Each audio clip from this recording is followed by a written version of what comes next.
George Floyd police reforming bill passed. If that doesn't get passed, our justice could fall. The graph could fall. We need justice all over America. We want justice for George Floyd, the Floyd family. We continue to love you. We always will. We'll always be a part of your lives. But there are so many other families that are here today that are also suffering and require that same justice, civil and criminal. That's what matters most. Thank you all. Thank you. Thank you, Tom.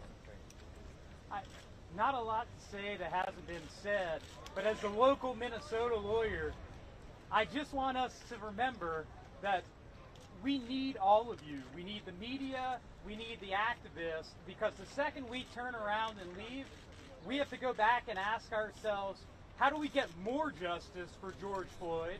How do we get justice for Dante Wright? How do we get justice for Winston Smith?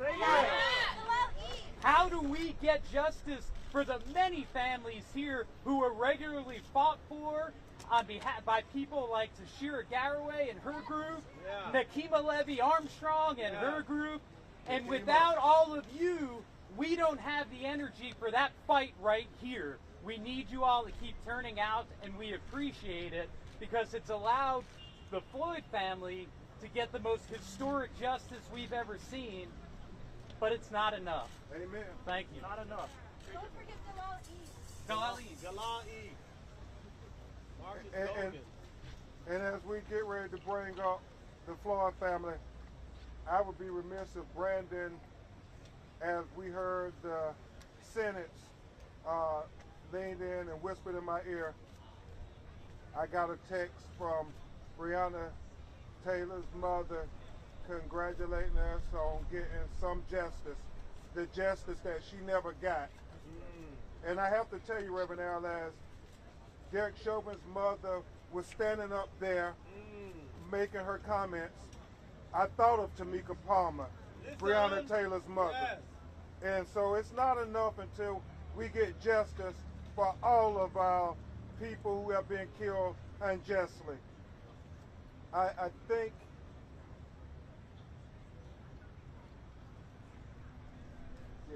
Breonna Taylor's with us. Right now, we're going to have you hear from some of the Floyd family members. You've come to know him. He has been speaking at the U.S. Congress, to the United Nations and everywhere, saying that we demand justice for my big brother George Floyd. He sounds like a politician, Reverend Al. Mr. Felonis Floyd. It's on. You got my vote.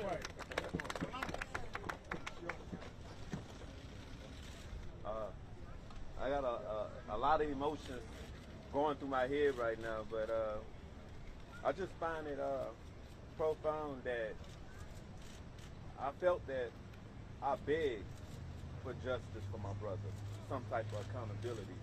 The treatment that I thought that everybody should receive, it's just life, you know. You can't get that back. We all live together in this world, and we all want to be able to work together in this world. You have good police officers and you have bad ones. The fact that you shouldn't have to sort them out. The community that I grew up in, it was a lot of African American people. But the fact that Minnesota has a greater amount of Caucasian people, I still think that everybody should be the same. Everybody should be neutral. Everybody should want to make a difference and make sure that people, when they come to Minnesota, they don't think about George Floyd. They should be able to think about how great Minnesota is. Not thinking about Philando Castile, you know. His mother is still fighting. Yes. Thinking about Dante Wright. Yes. Many families I had to console. You think about Anthony McClain. He was killed. All of these people were shot in the back, most of them. The fact that I'm here and I'm still standing, and over a year later, I'm still speaking and I'm speaking out. Times are hard. I have a family, we wake up every day and we don't see my brother. empty seats all around the house he would have been in.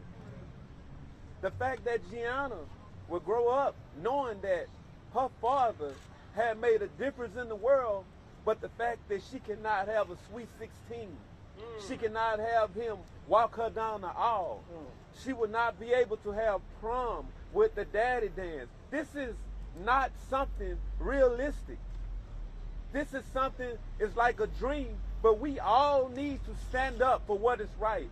All right. All these activists and all these advocates, I thank you all. Definitely I thank you all. Because if you all didn't speak out, we wouldn't have had a lot of help.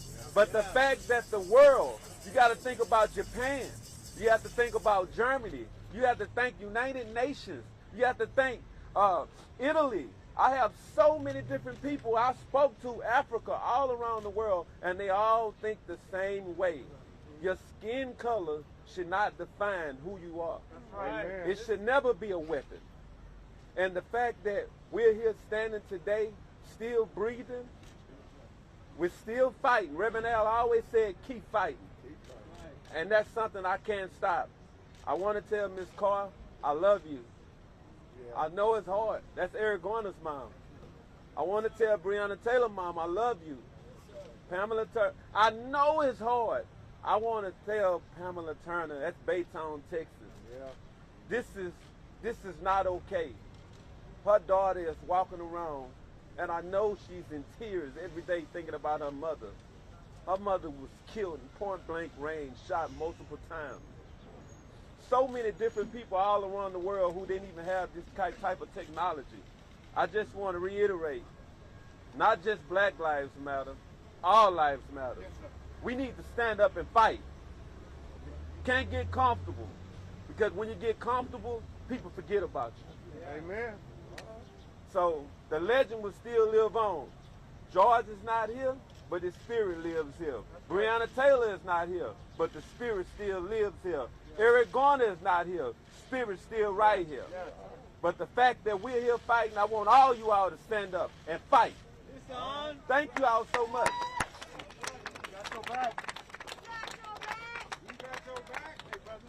And next we're going to have another brother of George who came all the way from New York, Brooklyn, New York. And as we introduce him, it's not lost on us as Attorney Stewart and Attorney Raman Nugent and I talk. It's always a journey to justice. Tony told me Laquan McDonough, who was found guilty, his killer, the police officer that killed him, shot him 14 times in the back on video. 16 times in the back on video. And he was convicted of second-degree murder. And he was only sentenced to 6 years. Botham Jones, who in Dallas, Texas, was killed in his own apartment. The white policewoman, Amber Geiger, was found guilty of first-degree murder, Reverend Al. And she was only sentenced to 10 years. And Justin Miller, where was it, Walter Scott in South Carolina, same conviction, shot in the back, on video, convicted 20 years. So each step, each case, we keep making progress. We came too far to stop now. We have to keep going forward. And so that's why all the energy we have in this courtroom, we have to take to Capitol Hill. And we have to join Senator Cory Booker. We have to join Congresswoman Karen Bass, Senator Tim Scott. We got to say, you all, we need meaningful police reform so we don't have to put up with these injustices. Seem like, Reverend Al, every other week there's a new hashtag. We can stop this, America. We're at the turning point. Terrence, Floyd, Brooklyn, New York. Let me hear y'all say change. Change. Let me hear y'all say change. Change. That's right. Just like I heard y'all say change all together, that's how we're going to keep the change going together. Fight. Keep fighting. The way we got here is because of our fight and your fight together. Y'all hit the streets. We thankful for y'all. and I'm overwhelmed. I'm overwhelmed. Cause I'm gonna tell you a quick story. I had a dream the other night. I was in a field. I was in a field in the south with my family, and I looked back and I saw a man. I saw a man coming up, walking, and I'm trying to figure out who is that? Who is that? I look. He gets closer, and all of a sudden I see the hat cocked to the side like this. Anybody that know me know who that is. That's my father. So he got close to me, and he gave me a smile, and he gave me a hug. I woke up. That dream was so real. I woke up hugging myself. So I knew. I was a little leery about the sentencing, but because of that, I knew that my father was saying, "You good? He's good. Keep doing what you're doing. For me, for your brother, for your name. Because we Floyd strong, and we gonna stay strong." Yeah, it's on. Thank you. Well said. Thank you, Terrence. Next, we will hear from the nephew of George Floyd, who's like a brother, like a son in many regards to him, Brandon Williams.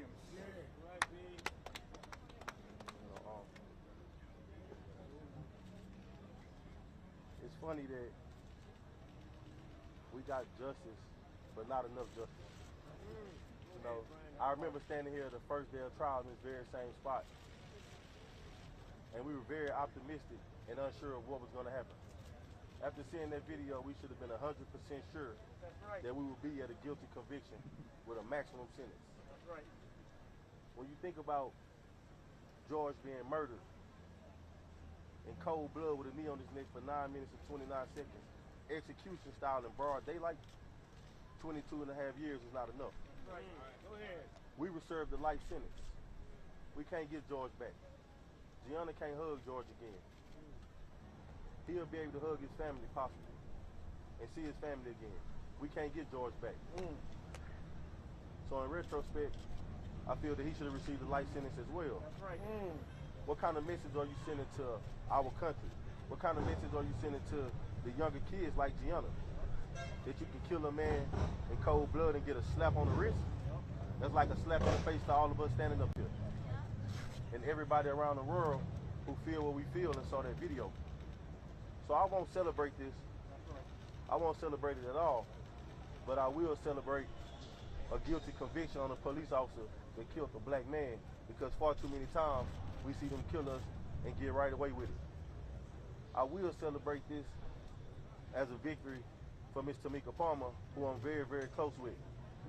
I hope that Attorney Daniel Cameron out in Kentucky can follow Keith Ellison's lead and charge the cops who killed Breonna Taylor. So there are some positive things to take from this. But this 22 and a half years just isn't one for me.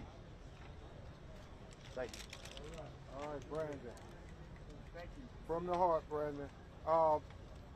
And we have his brother, his baby brother, Rodney Floyd from Houston, Texas, 3rd Ward. Hey, how y'all doing? You know, I would like to thank the protesters first, the local protesters. And in this city, I would like to thank all the protesters that came out across the country to this city and standing up in their cities as well, demanding change. We all have one thing in common. We want change for my brother's case. This right here is this 22-year sentence they gave this man. It's a slap on the wrist. We serving a life sentence and not having him in our life. And that hurts me to death. And looking at his daughter, beautiful daughter, Gianna, in her video, saying the very first video, my dad changed the world. He did change the world. But at the end result, he gets a slap on the wrist. My nephew just said, 22 years from killing her dad, that she can't take her to school. He can't eat lunch with her.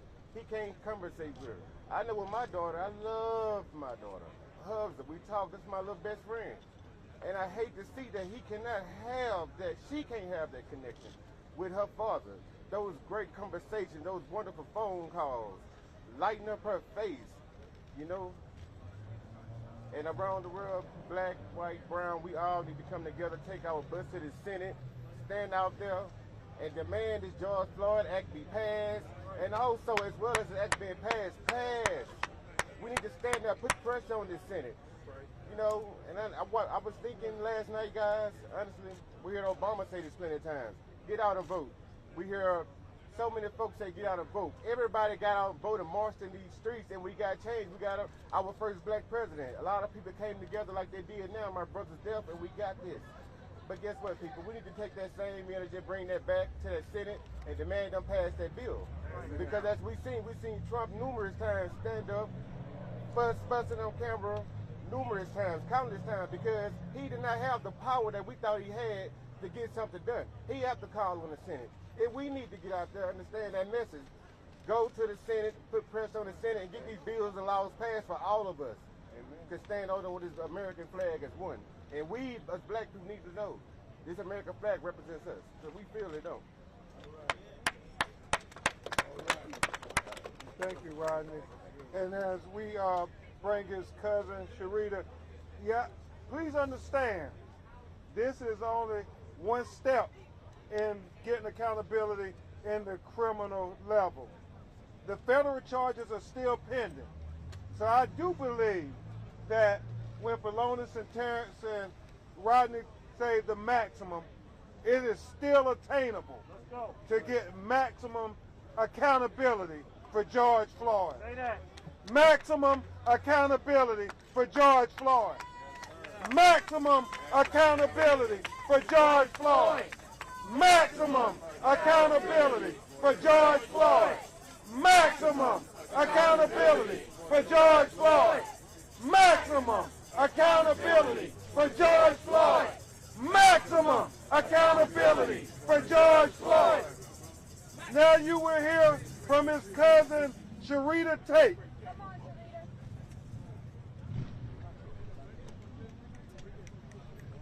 Hello, everybody.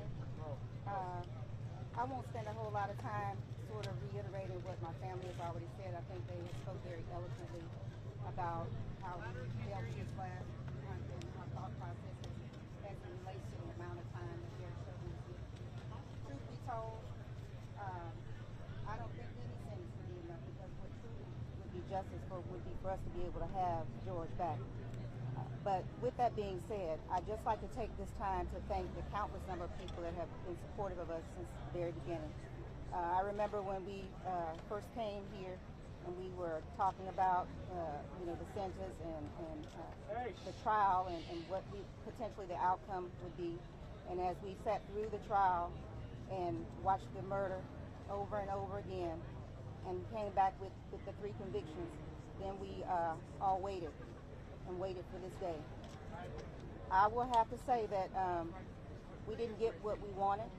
We definitely wanted to see the maximum penalty, but however, as they've already stated, we do have the federal ahead of us, and we are hoping that we can get some real accountability with him getting a life sentence. And lastly, I just want to speak on the Policing Act. We've had it partially for the Senate, and I would just say, echo what everyone else has said. We need this passed immediately. We need to really have some true accountability across the board. Thank you. And finally, before we take a few of your questions, we have his cousin Tara Brown from Houston, Texas. I just want to say, my family has spoken a lot about everything that we've gone through since we started this journey. And I will tell you, it definitely has been a journey for us. And as a family, we decided that we were committed to 2 things. For sure, we wanted to make sure that we got some measure of justice for George and for the countless other families who have lost loved ones in the way that we did. And the other thing is that we were committed to making sure that we force the change that we want to see and create this legacy that will live on forever. Just want to say thank you to everybody who has supported us throughout this journey, especially the protesters and the activists who have been nonstop and relentless, and they've helped us get to this point. And the other thing is, we want to say that this bill needs to get passed, and I want to make sure that we don't stop just with this bill, but it's important that you hold your state elected officials accountable to that as well. We are also looking at the local level where they're making change. Even in our city, where we're from in Houston, there has been some changes already. Our mayor, Sylvester Turner, has banned chokehold, and we have qualified immunity is on the table. So we are keeping active, and we want to make sure that you stay in the fight. Please keep fighting. Thank you. Thank you, Karen. And finally, our national leader, Reverend Al Sharpton. We're going to open up the questions for the family and all of us. Let me say this so you're clear. If there is conviction in the federal trial, and he is convicted and the other three, that federal time can run after the 22 and a half years. Amen. Does not have to run concurrent, which is why we're saying that we still want full justice. Right. Secondly, when we talk about the George Floyd Justice and Policing Act, we know the difference, Senate, between two slices of bread and a sandwich. A sandwich has meat between the two slices of bread. Don't come down with a compromise that is two slices of bread with no meat in the middle. Don't put George Floyd's name, a strong man, on a weak bill. Make sure that you talk to those in the family and those of us involved in the struggle before you make any compromise. The difference between a compromise and a sellout is in the eye of the appraiser. Wow. And we will be part of the appraisal. Question. Yes, for the family. I have a question with regard to the family, and I'd like to pose a question to one of the family members, whomever would like to answer it. What's the question? During this news conference in last June, Attorney General Ellison issued a clarion call to the arts and entertainment community to take the mantle in seeking justice. Any one of the family members can answer why that might be important to them or why it may not. Why to get artists and entertainers involved. Philonis will attempt to answer your question, but we want to invite other families who are here who have lost loved ones due to police brutality to also come forward. Mr. Floyd, can you answer that question?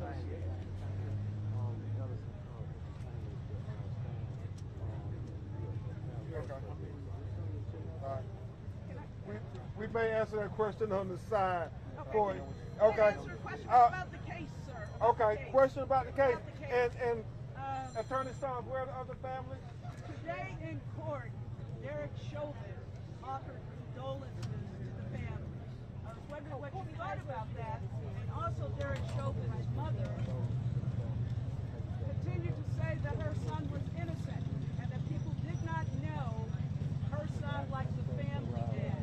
And I was wondering what you thought about those comments. The condolences from Derek Chauvin and the mother saying that her son was innocent and people did not know Derek Chauvin like her family did. All right. I just thought about it as the same thing with my brother. People didn't know who my brother was. They labeled him. The trial was all about my brother. Instead, it should have been about Mr. Chauvin. So the things that she spoke about, I understand that because that's her son. Same way she spoke up for her son, I spoke up for my brother. So we all love our loved ones, but the fact that I will never see my brother again is worse because she still will have the opportunity to see her son in the cell anytime she wants to. Let me say something about that with Philonis.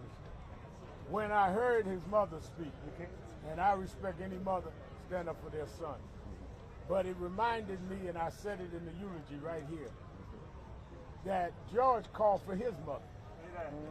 And the one that seemed not to understand the bond between a mother and son, when a son would call for his mother that was no longer alive, was not the Floyd family, it was her son, Derek.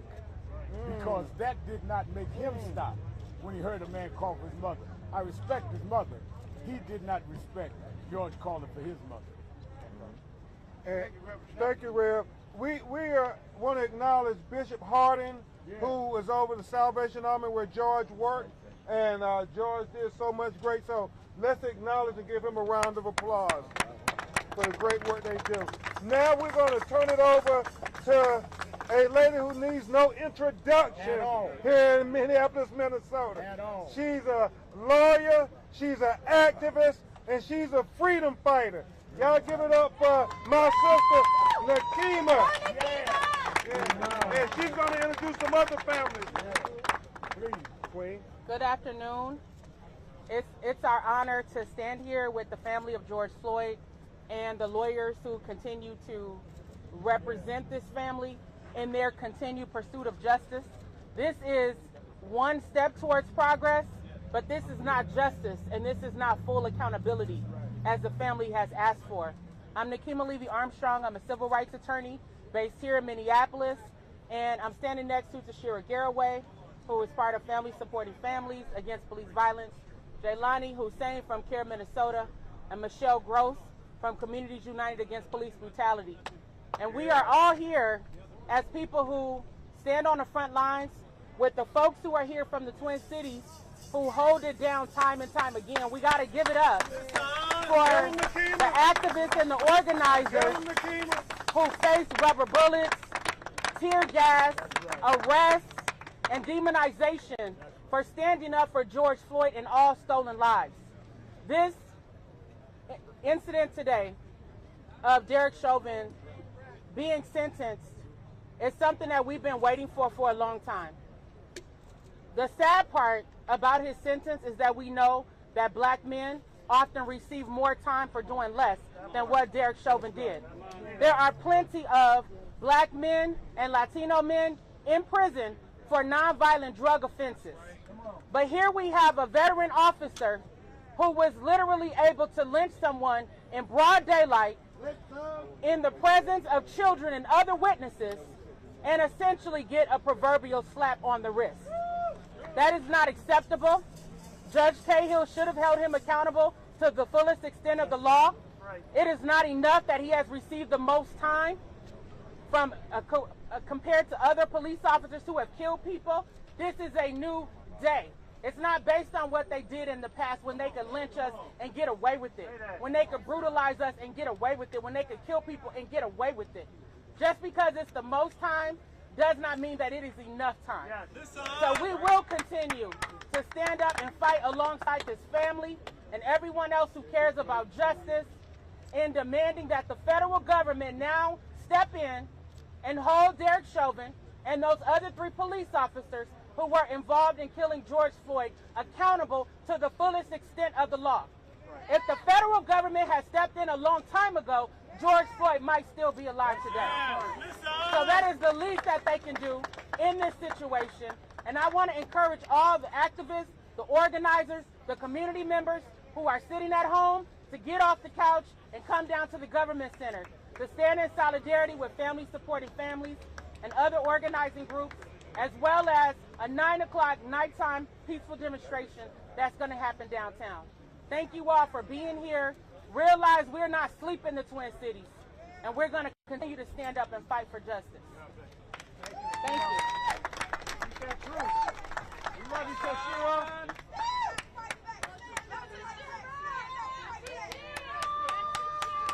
We love you. My name is Tashira Garraway. I am the founder of Family Supporting Families Against Police Violence. I am also the mother of Justin Tigan's 15-year-old son, who was brutally beat to death by the St. Paul police and thrown inside of a trash dumpster August 19, 2009. I stand here in solidarity with Emmett Till's family, Travis Jordan family, Brian Quinonez family, Demetrius Hill, Jafford Smith, and so many other families, Kobe Heisler, Jacob Blake's family, so many other families that have led up to George Floyd and that have lost loved ones after George Floyd. I want the world to know that there is a group of families that are fighting together, that is standing up for justice, that is standing up in solidarity. And we ask that those voices be paid attention to. We ask that those voices that you do not hear about, those stories that have been swept under the rug, that people have not heard, we ask that you hear those voices. Because they were not successful with covering up George Floyd's murder does not mean that the rest of the murders are not just as important. The rest of the lives are just as important, and we want everyone to hear from those families. So I stand here to fight for those families. We will not back down. We will not be quiet in this time, but we are holding up the rest of the families that have taken the same loss as George Floyd family. We are very thankful for the little bit of crumbs that they did give us today with holding this officer accountable. But just like George Floyd is the face of hundreds of murders around Minnesota that have been covered up, so is Derek Chauvin the face of hundreds of killer cops that are still out here walking around in our communities on the forces, still serving. They have brutalized family members, they have brutalized the community, and we need these officers held accountable just like they held Derek Chauvin accountable today. We need the rest of these officers held accountable as well. And we cannot be quiet about that and not hold them accountable like we held Derek Chauvin accountable. Thank you. That's right, Sarah.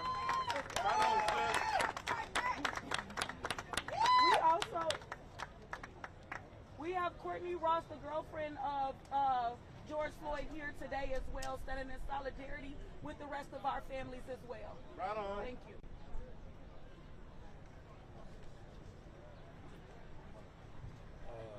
Come on, Brother Blake. My name is Jacob Blake. Blake. The verdict was handed down today, and we have no choice but to accept it. Listen. We don't have to be happy with it, but we accept it. Come on.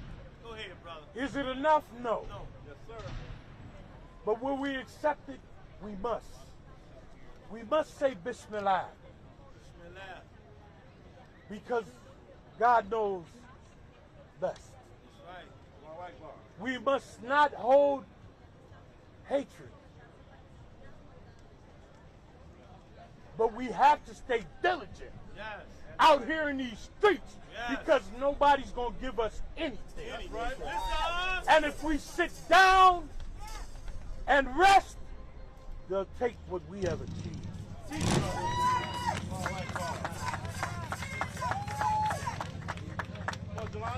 I just want to add, I think everything has been said, but I just want to add to many of the families who did not get this justice, not even this justice. There are thousands of families since the inception of this country that have not been made whole. And today, the justice that we saw was a partial justice, not full justice. And it's the United States of America that we see, a black America and a white America. Today, many white people feel comfortable with the sentence that came down.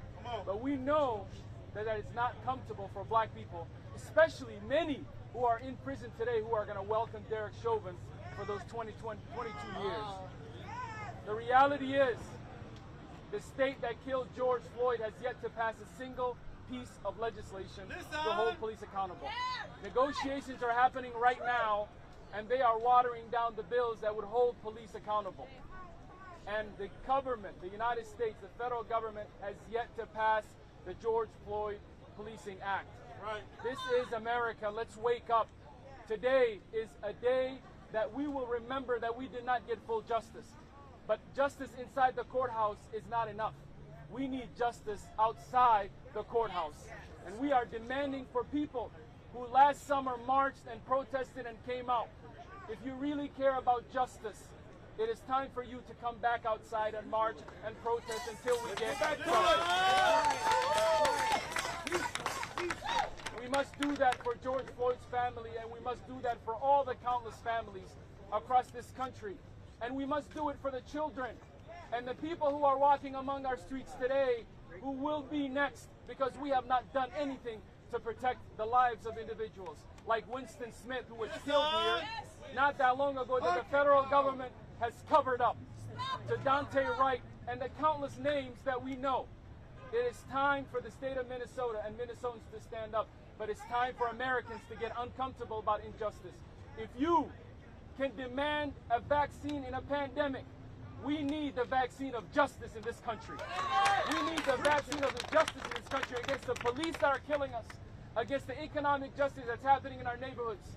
We demand justice, and we say every single day that we will demand justice by any means necessary. And I'd like to bring up Michelle Gross from Communities United Against Police Brutality. All right, Michelle. Thank you. My name is Michelle Gross, MICHELLEGROSS, and I am one of the founders and currently the president of the organization Communities United Against Police Brutality. To say that we are disappointed in this sentence is an understatement. There were so many aggravating factors and virtually no mitigating factors. The judge should have sentenced Mr. Chauvin to the fullest extent of the law. He needed to send a message, and his message was lukewarm at best. As the sentence is a presumptive sentence, it even means that Derek Chauvin will only serve 2/3 of that sentence. It's simply not enough.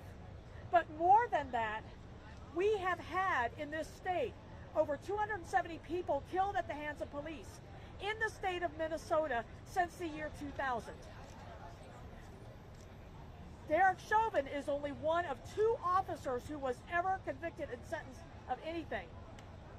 He's one of only 4 officers who has been prosecuted.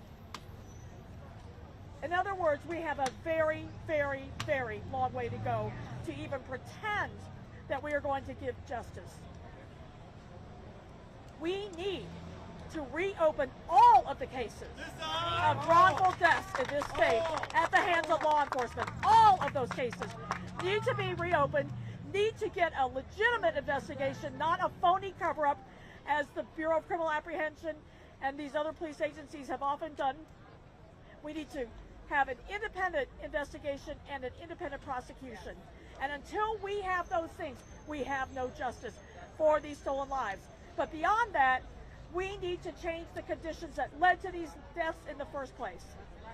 We need to change those conditions. We can honestly say that in the state of Minnesota and in the city of Minneapolis, we have not had one meaningful change that has occurred since the death of George Floyd that would prevent it from happening again. That is simply unacceptable. It means that we will continue to go through this cycle, and families will continue to grieve, and our communities will continue to be traumatized over and over and over again because we refuse to address the underlying problem. This is unacceptable. We are not going to go along with it. We demand change, and we demand it now. Thank you.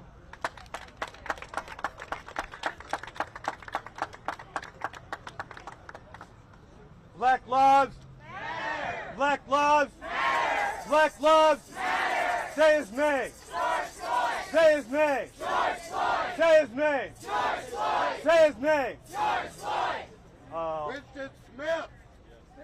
Say his name. Winston Smith. Say his name. Winston Smith. Say his name. Smith. All right, no doubt, no doubt. We're very disappointed by the verdict today. We believe that he should have. Oh, my name is Traren Cruz. I'm lead organizer with BLM Minnesota, TRAHERNCREWS. We're very disappointed in the verdict today. We feel that we know that Derek Chauvin should have been sentenced to 30 or 40 years. We know in the state of Minnesota, people have been sentenced to 30 or 40 years for nonviolent offenses like selling drugs and things like that. So if we can send people to jail for 30, 40, 50 years for selling drugs or for nonviolent offenses, then Derek Chauvin should go to jail for 30, 40, 50 years for torturing somebody for 10 minutes in front of children in Southside Minneapolis. Also, like some of the speakers said, for this to be the home of where George Floyd happened and no meaningful reform has taken place, like requiring police officers to carry personal professional liability insurance, and then qualified immunity, having a database of killer cops. These are some initiatives that could be put in place right now that could prevent another George Floyd from happening. And at the federal level, we don't have a lynching anti-lynching bill yet. Needs to be passed. Since Emmett Till, we haven't had the George Floyd Act hasn't been passed. The Eric Garner Act hasn't been passed. So we urge Congress and the Senate and President Biden to make some meaningful legislation around police accountability and economic justice. Thank you. We have someone that has met with our families for over a year and a half now, almost 2 years, hearing from our stories, hearing from our pain, hearing from everything that we have gone through with losing the people that we love. And he sat down and heard from us from over a period of time and wrote up legislation on behalf of our families that we are now fighting for. And we will call forward John McCollin. Hello, my name is Jonathan McClellan. I'm president of the Minnesota Justice Coalition. We are part of a collective of organizations that work with the families and community to draft and advance legislation and other policy initiatives at the state capitol here in St. Paul and in Washington, D.C. I want to give my deepest condolences to the families who should not have to be here and whose lives have been changed forever. It has been 65 days since the Derek Chauvin, a former Minneapolis police officer, was found guilty of second and third degree murder and second degree manslaughter. Chauvin, who has never expressed remorse for George Floyd's death, even after the verdict was reached on April 20th, 2021. Derek Chauvin violated the public trust and showed a blatant disregard for human life. The results of his brutality have caused immense damage to our community, primarily of color. Further, this incident has sparked outrage around the world. We welcome the sentence of 22.5 years, but feel it did not reach far enough. Derek Chauvin should be serving life without the possibility of parole. We would have not had this verdict had the people not hit the streets demanding justice. If there wasn't the outpouring of grief from the world, if there wasn't a brave young girl who recorded the viral video of George Floyd's death, I ask myself, is this what it takes to get justice for a person of color? Is this really justice? Sure, we have a guilty verdict. Sure, we have a settlement. But will things actually change, not just for the present, but our future? This conviction is a drop in the bucket of what the criminal justice system owes our community. Sadly, this will be only the second time in modern Minnesota history that an officer has been sent to prison for murdering a human being on the job. Absent any substantive change in legislative policy, has anything really changed? How long before we're right back here fighting for the justice for another victim of police? We know their blueprint: murder, lies, stall, attack the reputation of the victim, cover up, and repeat. We are the state that has failed to correct the wrongs of the past and the wounds it has inflicted on communities of color through state-sanctioned violence. We must continue to carry this fight into the legislature and Congress. We must change and dismantle the systems that allow and have allowed the Derek Chauvins to thrive behind the coded slogan of protect and serve. We demand transparency, accountability, and justice for all stolen lives, even the ones not caught on camera. Our greatest failure is to do nothing knowing what we know. We must wrap our arms around these families. This conviction and sentencing has a special impact on these families who are still fighting for justice for their loved one and can only dream of a trial, let alone a sentencing of a killer. So while we fight for change in the legislature and in Congress with policy, we ask that you not forget what was revealed behind the veil. We ask that you not forget the pain of these families. We ask that you not forget our humanity. Thank you.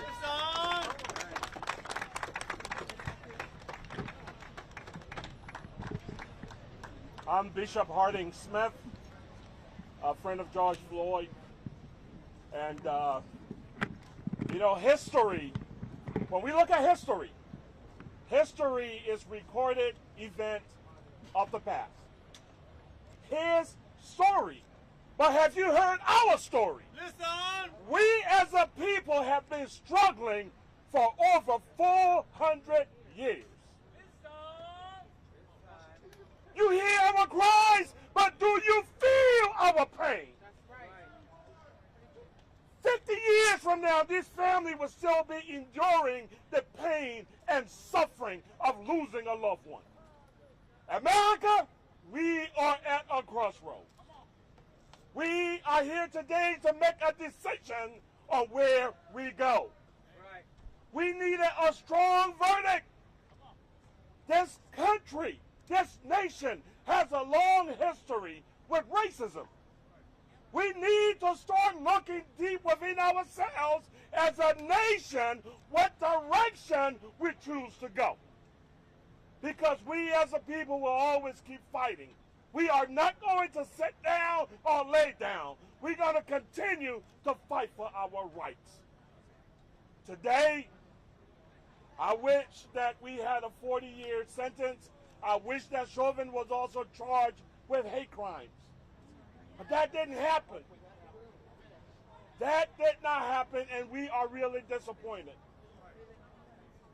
But we also have a trial coming up in 2022 of Alexander Kane, of Tutal, of Lane, that we need to let our voices be heard. We need to be out here.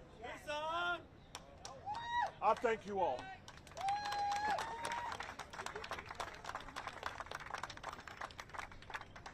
Woo. Minnesota, Mississippi. What's your name? That's coming. Good evening. My name is Deborah Watts, the co-founder of the Emmett Till Legacy Foundation and a cousin of Emmett Till. Our great-grandfathers were brothers. And so they have a half smile today because we're not quite done. Minnesota, Mississippi. Mississippi. Repeat after me. Mississippi. The past is not past until justice is served. Because as we stand here, we cannot ignore the past because 66 years ago, Emmett Till was murdered in Money, Mississippi. The murderers were acquitted, and there's one last living accomplice that has never been charged. Her name is Carolyn Bryant Donham. Carolyn Bryant Donham. Don't forget that. Emmett's case is in the hands of the Mississippi DA, Dwayne Richardson.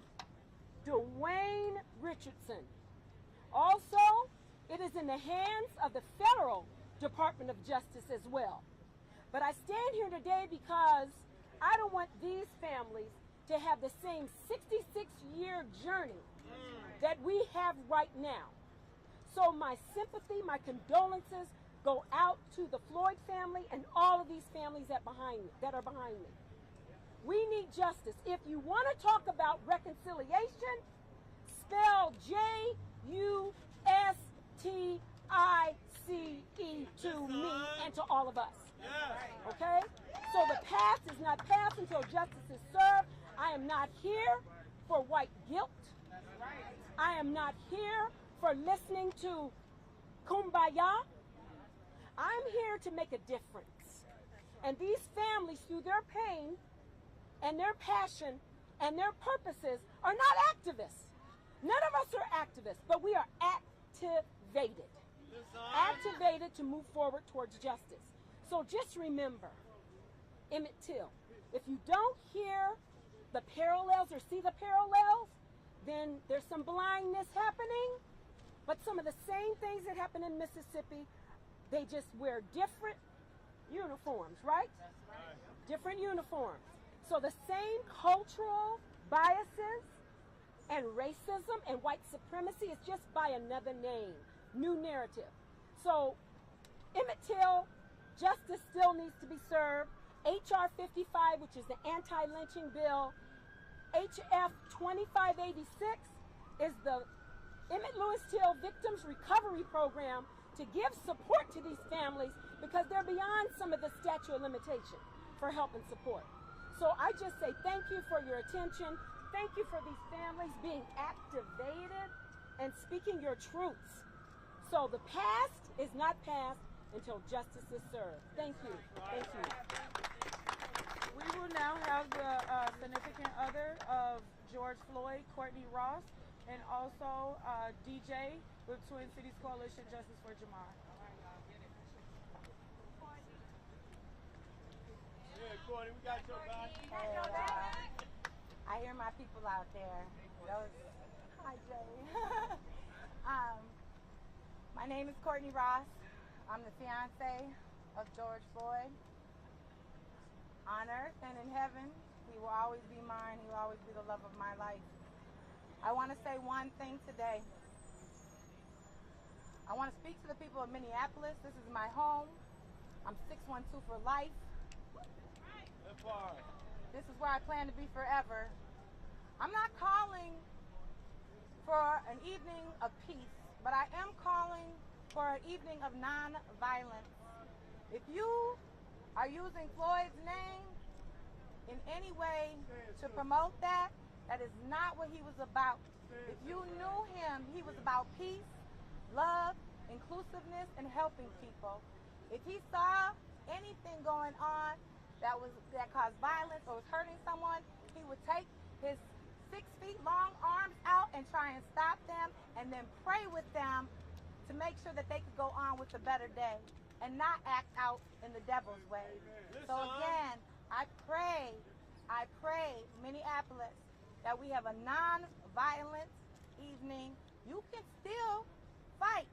Come with us. Come with DJ. Come with families supporting families against police violence. Come join us anytime. Get your screams out. Get your anger out in that way. And visit the Capitol. Get your anger out in that way too, people. I'm going to introduce a man that means so much to me, who has been boots on the ground since this happened, who has stood in Floyd's name and has made changes. And without him and all the people that you know I'm speaking to today, this verdict wouldn't even happen today. So thank y'all. DJ, Nephew DJ. Oh, man. My name is DJ.